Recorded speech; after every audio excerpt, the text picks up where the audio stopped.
Rajahmundry central జైల్లో రిమాండ్లో ఉన్న MP Mithun రెడ్డిని ఆయన తండ్రి మాజీ మంత్రి పెద్దిరెడ్డి రామచంద్రారెడ్డి కలిశారు. లిక్కర్ కేసులో రిమాండ్లో ఉన్నారు మిథున్ రెడ్డి. పెద్దిరెడ్డితో పాటు వైసీపీ నేతలు తలసిల రఘురాం, జక్కంపూడి రాజా మిథున్ రెడ్డితో ములాఖతయ్యారు.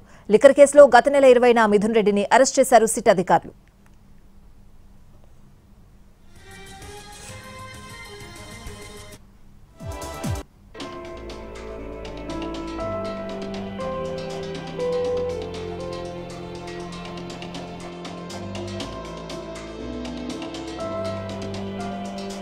రాష్ట్రంలో రెడ్ బుక్ రాజ్యాంగం నడుస్తోందన్నారు మాజీ ఎమ్మెల్యే జక్కంపూడి రాజా. మిథున్ రెడ్డిపై అక్రమంగా కేసులు పెట్టారన్నారు. గోల్డెన్ స్పూన్తో మిథున్ రెడ్డిని ఇబ్బంది పెడుతున్నారని ఆయన అన్నారు. జగన్ కు సన్నిహితంగా ఉన్న వారిని జైలు పాలు చేస్తున్నారని విమర్శించారు.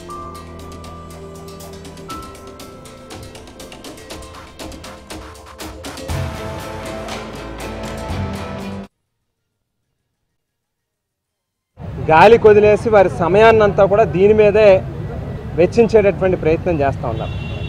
ఇవాళ మిథున్ రెడ్డి గారు గౌరవ పార్లమెంట్ సభ్యులు పుట్టుకతోనే గోల్డెన్ స్పూన్తో పుట్టినటువంటి వ్యక్తి.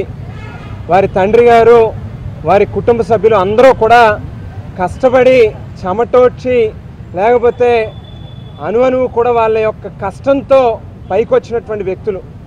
ఇవాళ అనేక వ్యాపారాల ద్వారా కొన్ని వేల మందికి ఉపాధి కల్పిస్తూ వారి యొక్క జీవనాధారంగా మరి వీరు వారి కుటుంబ సభ్యులు జీవిస్తూ ఉంటే ఇవాళ ఏదో రకంగా వారి మీద బురద జల్లాలి, వారికి ఒక అపఖ్యాతిని